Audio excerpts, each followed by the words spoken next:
سورة التكاثر مكية. بسم الله الرحمن الرحيم. ألهاكم التكاثر حتى زرتم المقابر كلا سوف تعلمون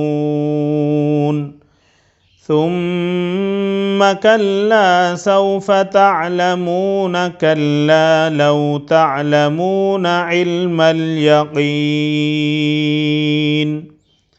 لترون الجحيم ثم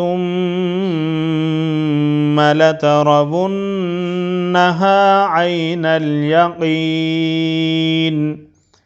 ثم لتسألن يومئذ عن النعيم. صدق الله العظيم.